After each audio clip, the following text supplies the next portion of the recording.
as we come up here on the Calgary Convention, I am super excited about that.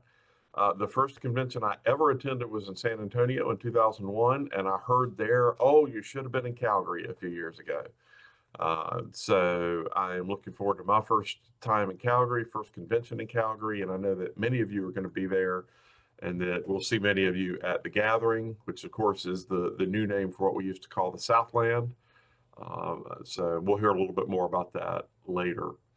The last Rotary International Board meeting of the year will be in just over a couple of weeks. It's right before the convention. We do that, of course, because the entire board is in town for the convention. It's a very convenient time for us to get together. That'll be our final meeting of this year. And then the next board, the 2025-26 board, will meet right after the convention. It's a pretty brief meeting, but we will get together then. So at our July ZoomFormation call, I'll have updates for you all on any action taken by the board at that time. Membership is always a front and center topic for us, especially in North America, where we've had our challenges for a good while. Zones 33 and 34 now, of the 10 zones in North America, we are sitting at number 2 and number 5 respectively. For across those 10, I have to note we are still going to end up with membership losses this year, but among those 10 zones in a challenging area, we are at least in the top half of those 10 zones. I will encourage all of you and those who you support and you talk to keep the pedal down on our membership efforts all the way through June. There are no prorated dues for new folks who join us in June, so no reason to hold them until July. Let's get them in there, and I know that there's several new clubs that are in formation that may still get formed by the end of the year. So that would be a nice boost for us as well. Yesterday was the first day of hurricane season, which reminds us of all that happened last year. I do want to give you an update on our disaster recovery efforts. Our collections, the funds that have been directly donated to us, are a little bit over $1,426,000. So that is a nice figure that has come in.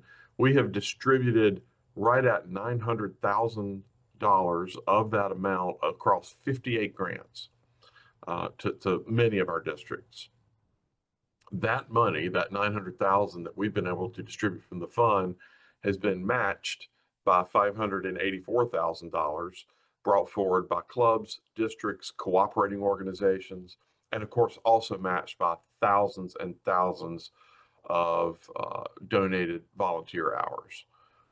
Additionally, Shelterbox USA and others have supplied right at $500,000 worth of supplies that have been distributed as well. So that's about $2.5 million of cash and supplies that have gone to this effort. And then additionally, we've received collectively 7 $25,000 disaster recovery grants from the Rotary Foundation. So all in all, we're well over $2.5 million, plus, as I said, the thousands of volunteer hours that have gone toward helping our districts rebuild and recover. We do have a little over $525,000 left. We are still taking grant applications. We'll be in touch with our incoming governors with that information as they come in, as they'll be the responsible parties. So that effort continues. I know it will continue in communities for some time, and I know that we're all keeping our fingers crossed for the next several months that we can have a little bit lighter season. We do have a very full program today, so I'm going to keep my comments relatively brief today. That may be the best thing you hear all day, that I'm going to be brief, but we do have a pretty full program.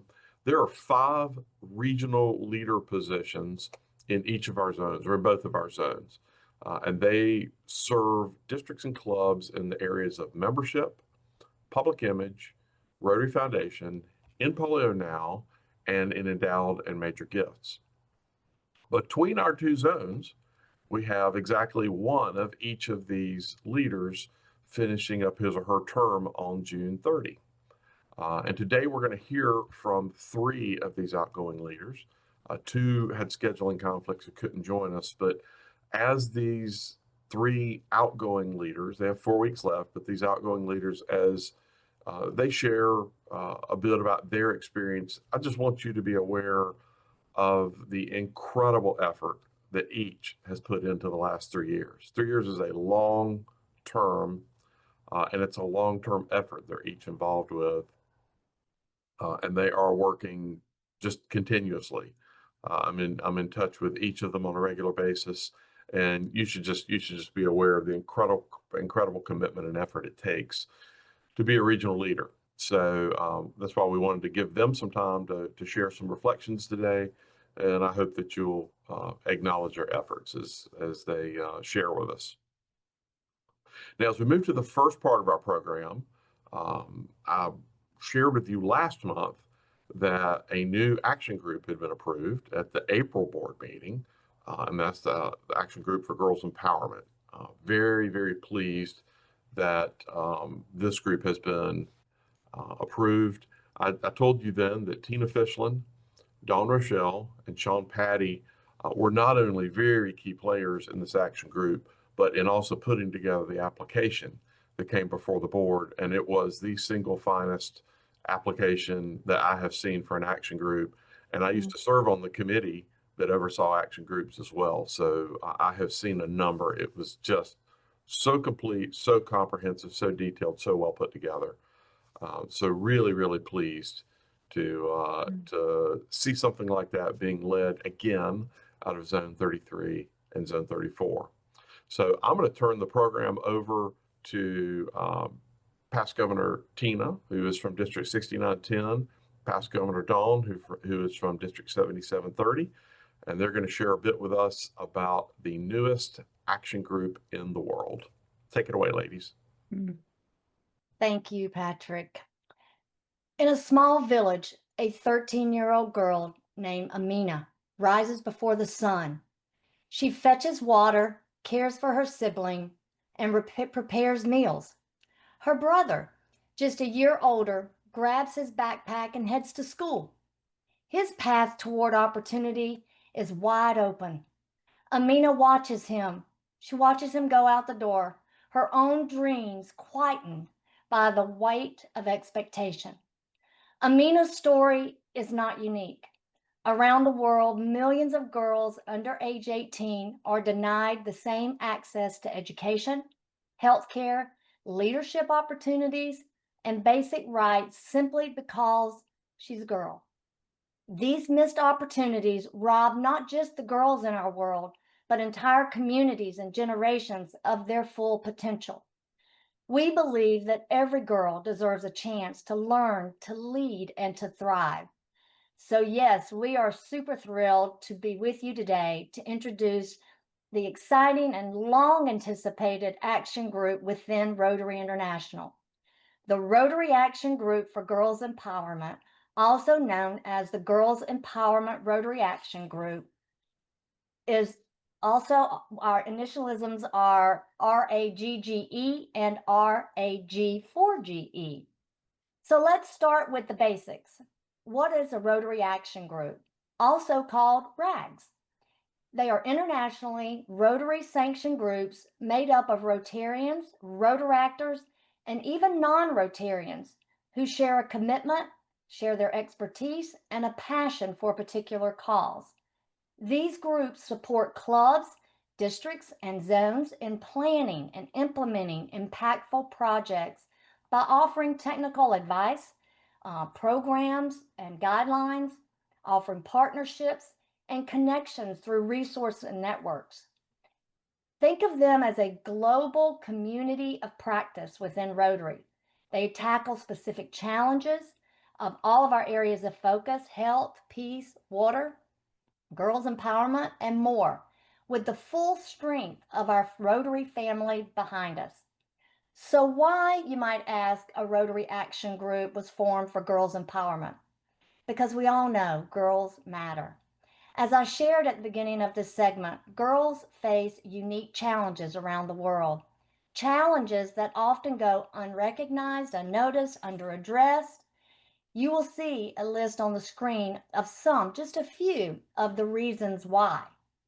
From barriers in education, child marriage, gender-based violence, to economic exclusion, limited access to health care, girls continue to face a systemic web of inequities that Rotary is in a unique position to help break that barrier, address them, and positively make an impact.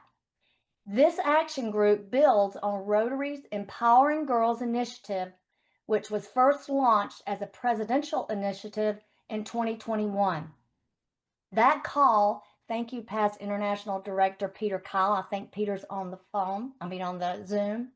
That call ignited a global movement across the entire Rotary world. And many of you, especially here in zones 33 and 34, were at the forefront. Myself, Dawn Rochelle, Kim Walden, Sean Patty, Rashika Bush. In addition, because of all the work that the clubs and the district were doing, we knew that we would not let this initiative sunset. But we knew that it could not be just a short-term campaign. The need was too great. The momentum was too strong. And so a small group of Rotarians came together last year to create something lasting. But in early 2025, 10 Rotarians from around the world came together to form the founding group that submitted the amazing formal application for the Rotary Action Group for Girls Empowerment. We are super proud. These 10 founding members served as the original ambassadors during the Empowering Girls Presidential Initiative, and we remain connected through our shared vision of a long-term global action for our girls. They represent 6 different Rotary zones and growing, bring together deep experience in education, gender equity, health, economic empowerment, and a passion for Rotary service. So in April of this year, the Rotary International Board of Directors officially recognized the Rotary Action Group as an official action group. Dawn, tell them more about our vision and our purpose. Thank you, Tina. And I'm sitting here really emotional because what some of you might not realize is today's our official launch day. And it's humbling.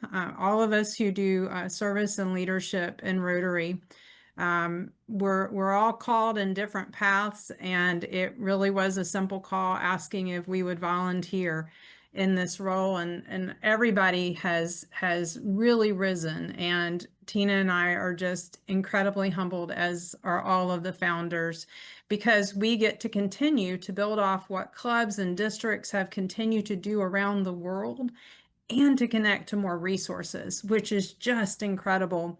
As you can see, our vision is simple and also very bold, because what we aim to do is just to continue to build and to scaffold and to connect. I think Tina and I and others would say, we often hear, we didn't know Rotary did that. Well, we want to be able to continue this legacy of service that Rotary has been a part of for decades at this point, really creating equity and economic success for those that are disenfranchised in our world. And so you see on our slide just some of the things that we aim to do. And I think that as we go forward, we are going to continue to ask and to lean on all of you here in zones 33 and 34, because we know that there are so many projects that have been launched and connected, and even a Rotary Club of Empowering Our Girls because of the initiative and the work of these zones. So when we think about how we will specifically impact, you see on the screen 6 specific areas that we have committed to within our first few years. We really want to engage our literacy programs, our menstrual health and hygiene, our vocational training and mentorship, and all of the things that we know are needed in our world in order to create equity. This isn't always an easy topic for many communities to address. And so we're here to help, and we're going to continue to build our expertise through continuing to engage our cadre technical advisors and all of the world of Rotary that we know is here to help and support. So the first thing that you can do, well, how can I get involved? I know that's on every one of your minds right now. So if you scan the QR code, you can join us today. Our website went live within the last 24 hours, and you can become a member and join us because we specifically want to see you in Calgary. If you are going to be in Calgary, I want you to write a note right now to be with us on Sunday. It's right between the two general sessions. It's going to be in the House of Friendship, booth 471, and we're having a little bit of a launch party at 12:30, and we can't wait to see you there. And so if you have any questions, you have our domain name and our official email address. And again, please reach out, please join us and look for more information soon, because we want you to be a part of our first 250 members of this action group, because you will be forever remembered as a charter member of this amazing and extraordinary legacy of Rotary and for the girls of our world.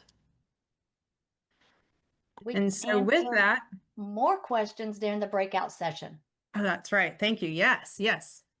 We will have more to share in the breakout. And because we're going to Calgary, and it's been my honor, along with past District Governor Renee Laws, to serve as the promotions chairs for Calgary this coming year. Renee and I have had the best time inviting all of you to be a part of Calgary. It will be my first time in Calgary as well. And we have got some exciting things in store for you. So the first thing, and I already had a question, there was a Rotary International webinar last year. As soon as I get that information sent to me, I will be sending that out to all of the governor lines and the promotions chairs as well. But the main thing that you're going to want to take away, if you didn't even know about the webinar last week, is that there is an app. There is an official app.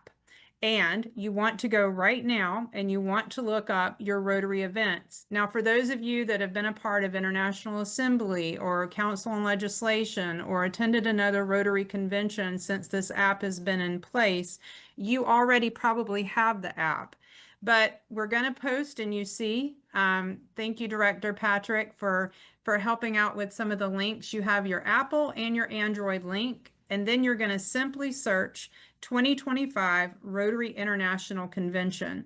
That is where the host organizing committee is going to continue to update information all the way through the event. So you really want to get this installed on your phones today so you can start building out your schedule. The next thing is the white hat. The white hat is legitimate. It is a Smith-built hat. And I've had some people say, oh, I wasn't going to get it because I thought it might be one that was a, that was sort of a one like I have off Amazon, to be quite honest. No, it is an original, it is an authentic Calgary white hat, and you're going to want to have it because it is certainly a symbol of welcoming. And you have the link in right now, the link in your Zoom call to be able to click on it and order your hat. You will be able to pick that up at registration. So they're not going to mail it to you and you have to take it to Calgary. You're just going to pick it up in Calgary and then you're going to protect it when you bring it home. So make sure you know you've got to bring it back on the plane. So the last thing is, we're really down to the wire. You can't get in the gathering unless you buy a ticket ahead. And we've got to cut off the date that you can get your ticket to join your over 650 friends that have registered as of this morning. You really want to have your place because anybody who's been to a convention knows that this is where you're going to see your friends, because there's over 15,000 people that have registered for the convention. It's the largest post-COVID convention. And we really want you to be able to ground with friends and familiar faces and get to see your Rotary family within the gathering. Dress code is come as you are. I know that many times in Rotary events, you'll see people that have your jackets and your dress. We really want to accept you. Come as you are, because we know people are going to be coming from an opening session. We know that there's some other exciting entertainment afterwards. So this is going to be a floating event where we just want you to come and gather. So we're really excited to have you. And the link to register, if you've not gotten your tickets, is in the chat. So I will be available in the Girls Empowerment breakout session if you have any other questions about Calgary. And again, we're going to direct you to booth 474 for the Girls Empowerment RAG. Thank you so much. And thank you on behalf of Renee and I for allowing us to serve in this role with Calgary. And I'm going to turn it over to my dear friend, past district governor and Rotary coordinator for Zone 33, Terry Weaver. Thanks, Dawn. Well, I started my career as the Rotary membership coordinator after 5 years of experience in the Zone 33 RC team. And I thought I had membership figured out. And I did have a few things figured out.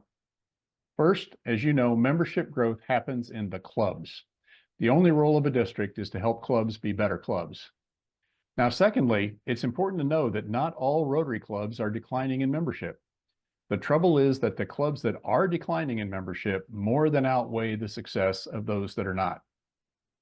And third, I also knew that chronic membership decline in a Rotary club isn't the actual problem. It's just a symptom of dysfunctional club leadership. Here's the thing I didn't understand. Folks, there's no amount of training, learning, or facilitation that will help a club leader who doesn't come to the job with vocationally developed leadership skills. Someone who's never had responsibility for 20, 30, 50, or 100 people in an organization before.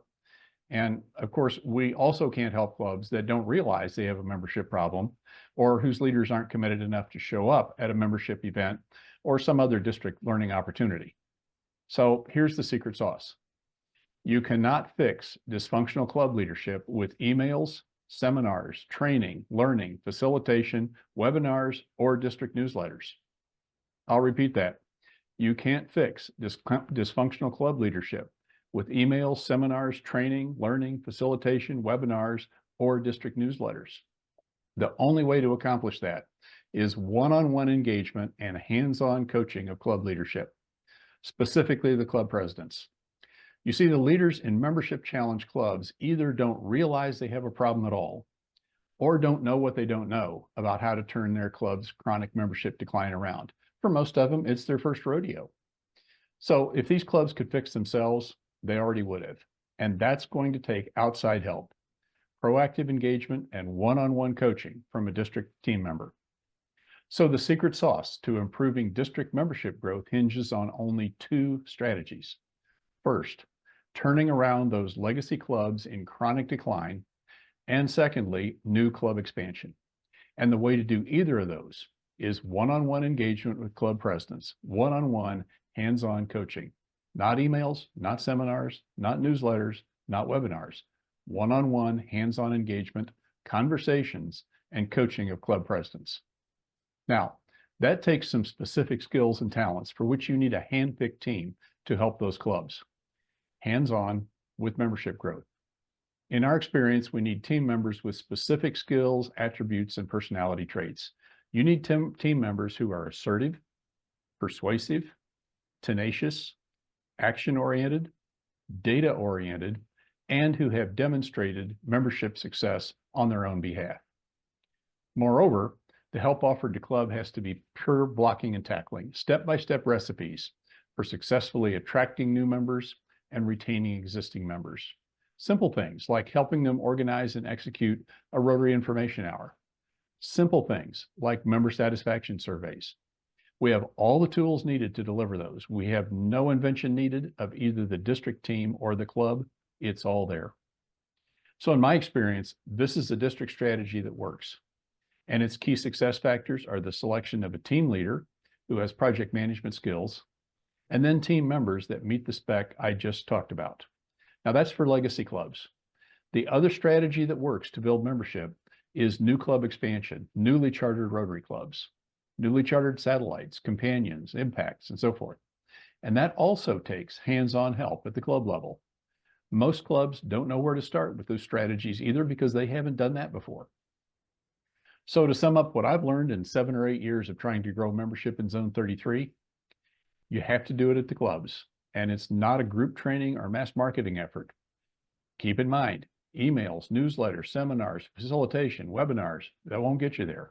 Success requires one-on-one conversations with club presidents, starting with why a consistently and moderately growing club is in their own best interest as presidents, as well as the best interest of all other members, including those new members that they need to make that happen. And keep it simple. If the only thing you do as a district is proactively approach the presidents of clubs with membership challenges, offering to help them plan and execute a Rotary Information Hour, you will significantly move the needle in your district. Just the wake-up call of getting in touch with a club that doesn't even understand they have a membership problem has proven out to be a positive factor. And then apply those same principles to new club expansion. You do both of those things, you'll have a home run year in membership growth. So thanks for listening. I hope there's something useful in here for upcoming district membership teams to consider in prioritizing your district membership strategies for 25 and 26. And now it's my pleasure to hand off to Lindsay Cancino. Lindsay's the outgoing In Polio Now coordinator for Zone 34, and Lindsay's coming to us by video. Roll the tape. Good afternoon, all. Greetings from beautiful island of Eleuthera. As you may have realized, I am not there in person, unfortunately. Work had the temerity to get in the way this weekend, and therefore I'm doing this recording instead of saying my goodbyes in person. It's been an incredible 4 years. I am so grateful and honored for the privilege of serving as an EPNC and for all the work that we've done during that time in this very important fight. We've made some major accomplishments, all of us, but in my own particular 3 districts, I'm very proud of the fact that we managed to set up 3 Polio Plus societies, over 500 new Polio Plus Society members, and ostensibly that's 50,000 at least going to the cause. So on an annual basis, and that's great stuff. Also, I've got to thank some people for this great experience. I hesitate to name names, but I do have to say a few. Past Rotary International presidents, John Germ, Barry Rassin, and the current trustee chair, Mark Maloney, for getting me or asking me to do this job. And particularly my dear friend, Robert Hall, who was the one who got me on this bus 4 years ago. And what an incredible journey it's been. I'd also like to thank, of course, Claire Monroe for all of the support and the timely information and statistics, etc., so we could do our jobs. It's been an amazing experience, and one that I will cherish forever. Hopefully I'll see many, if not all of you in Calgary. Again, I apologize for not being there in person. We've still got challenges in front of us. We've got a ways to go, and as most of us know, the last mile is often the most difficult. We will get there. We have a responsibility and a promise to keep, and we will keep that promise. We will end polio. Thank you all again. Best of luck, Sean, Patty, and thank you for taking over the mantle. I'm also particularly proud that another Caribbean member is going to continue with the island's chairmanship, so or coordinator position. Sorry. Thanks again. All the best. Hello, I'm Sandra Hempstead, the Regional Rotary Foundation Coordinator for Zone 34, and I am in my last month in this role, and I've served a total of 6 years, including 3 as an assistant. And as I look back on those years, there's so much that's changed, and we've evolved, and we are accomplishing so much more. Just in the 3 years, we've implemented regular monthly meetings with the district Rotary Foundation chairs, which has been a great source of conversation and pride for me. We've engaged the endowment and major gift advisors and the polio coordinators. So our foundation team is really one of 3 separate teams: the regional foundation team, the coordinators for polio and polio now, and the endowment and major gifts. And we are all working very well together. The other thing we've done is we have implemented the Rainbow Report that was used for quite some time in Zone 33. Several years ago, we implemented it in Zone 34. And I want to specifically call out Bernie Rydell for helping to implement that in Zone 34, and also making the changes and the many little tweaks and things that have happened over the last several years. And we have created a consistency between the 2 zones with a number of things, but the Rainbow Report being one. And I would be remiss if I didn't call out all of the district leaders, because we are doing a huge, huge, huge amount of fundraising for the Rotary Foundation. When I think about 3 years ago, we were hoping to end the year between $5 and $6 million. And as of April this year, we are almost at 10 million. We're up 25% year over year. That's just huge. And I think it's related to things that are happening in all of the districts. Our annual fund giving, our top 3 districts are 6,900, 6,960, and 6,970. But it doesn't end there. The change in annual fund giving from 6,890, they're up 66%, and 6,980 is up 47%. This is huge, and it really speaks to the passion, the commitment, and all the conversations that have happened with clubs and with donors.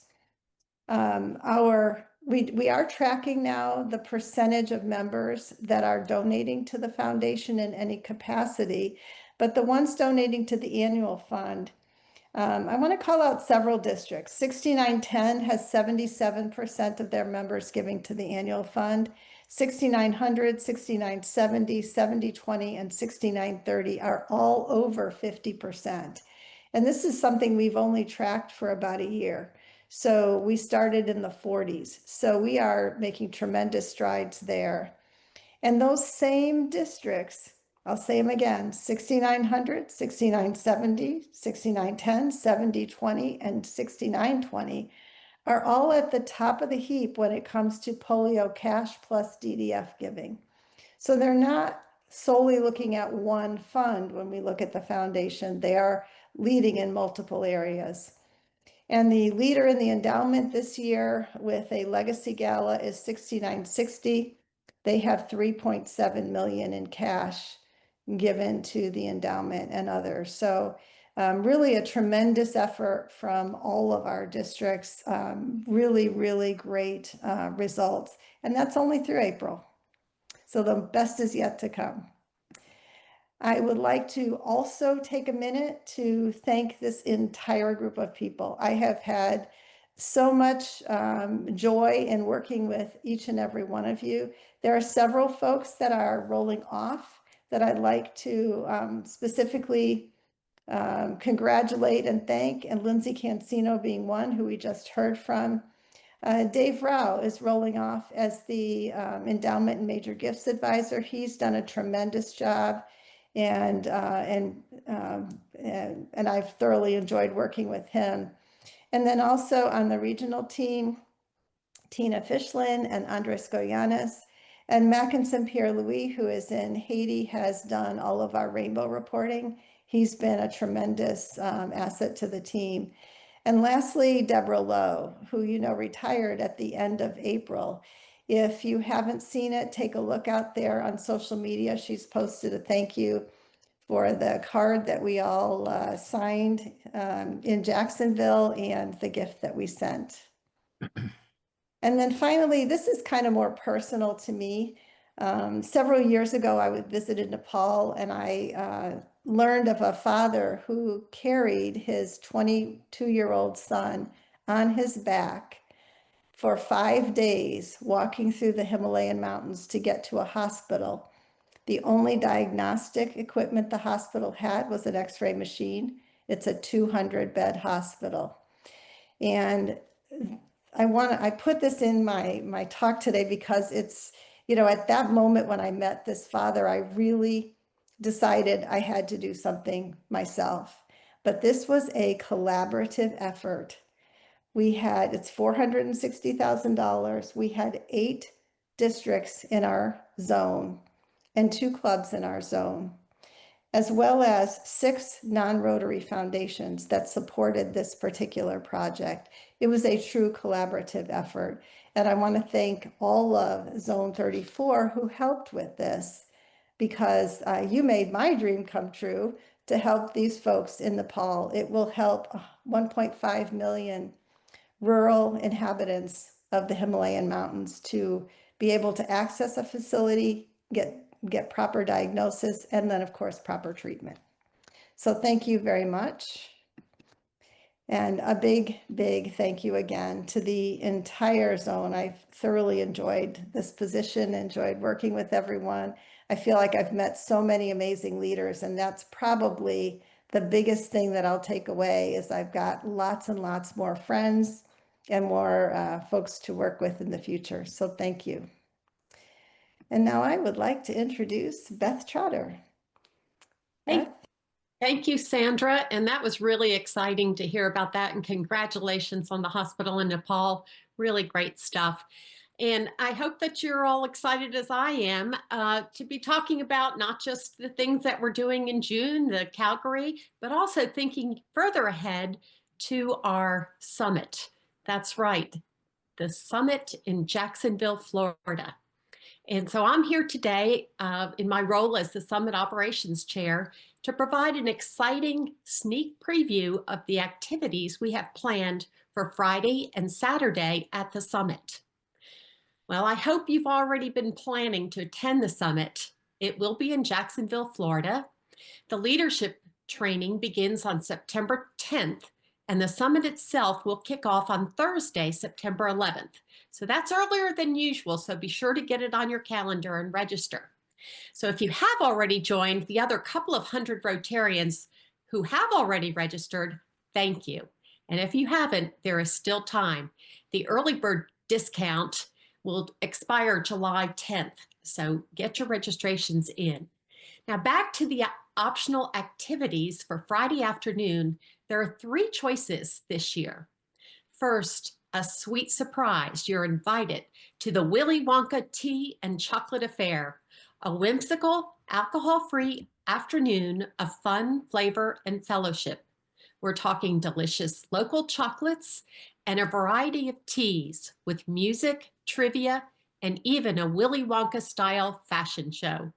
That's right, you can come dressed as your favorite character from the Wonka stories or join in the fun on the runway. Whether it's Wonka himself, Charlie, or even a Oompa Loompa, we want to see your imagination come to life. It's going to be magical, memorable, and madcap. But if beer is more to your liking than tea and chocolates, you can purchase a ticket for a brew tour at Intuition Ale Works, which is conveniently located just down the road from our location at the Hyatt in Jacksonville. But don't worry, transportation to and from is included with your fee. You will go behind the scenes at Jacksonville's premier brewery with a brewmaster-led tour and exclusive tasting of award-winning brews. Now, what if you're not interested in tea or beer? That's fine. You can join us in the ballroom on Friday afternoon for a screening of Join or Die. Based on groundbreaking research, Bowling Alone, this documentary underscores the importance of community connections in making our neighborhoods, cities, states, and country work. Sounds like something we Rotarians understand, doesn't it? Regardless of what you choose to do on Friday afternoon, save some energy for Friday evening. Many of us remember in years past when Friday nights found DG classes scattering all over town, but not this year.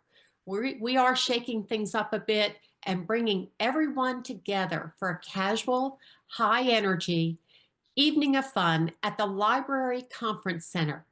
It's located only a half-mile away from our hotel, so you can choose to walk or take the provided transportation.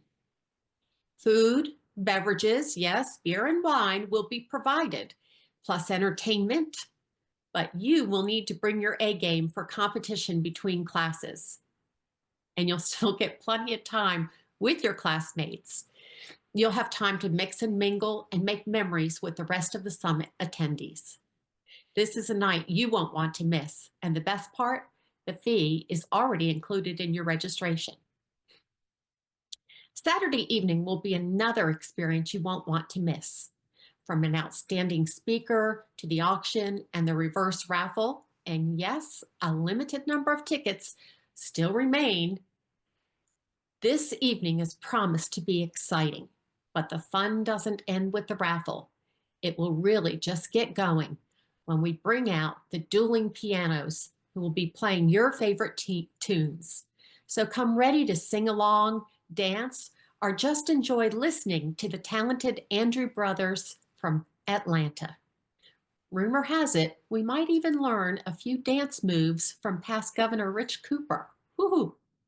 But don't delay. Register today for the 2025 Zone Summit in Jacksonville, Florida, where Rotary's currents of creativity will inspire action, forge connections, and together we can continue to create lasting impact. If you have questions about this, please join me in our next breakout. So to kick off the breakouts, I'm turning back over to Chris. Thanks all so much. All right. Thanks so much, Beth. We're going to have some announcements about some future events right before we get you over to breakouts. Before I dig into the slides, I do want to remind everybody that the Shark Tank submissions for the Shark Tank event at Summit, that deadline has been extended. You have up until this Friday, June 6th, to get those entries in. All right, our MAP webinar coming up in June. That is going to be next Monday, June 9th at 5:30. It is going to be the best of, and I hear they have a rockin' DJ to show you the top 10 clips from this year. All right, next up, that is going to be Foundation Matters. That is going to be June 19th at 6 p.m. So be there for that exciting webinar. Then we're going to have Meet the Public Image Team. Not sure when that happens. I think Beth may be covering that up. Tuesday, July 26th at 6 p.m. And of course, you can still register for Calgary. That was news to me.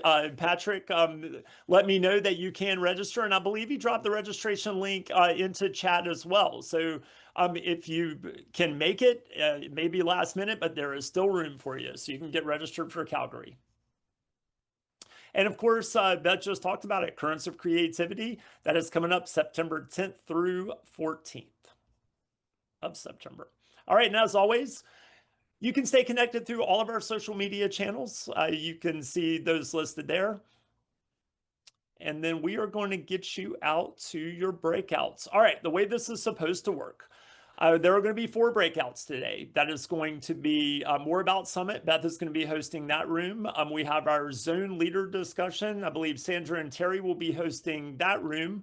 Our Empowering Girls room, that is going to be Tina and Dawn. As a bonus, if you have some questions about the gathering, you can also pop into that room and Dawn will be happy to answer those. The gathering being the big social happening in Calgary. And of course, as always, you can visit with Director Patrick in the room that he will be hosting.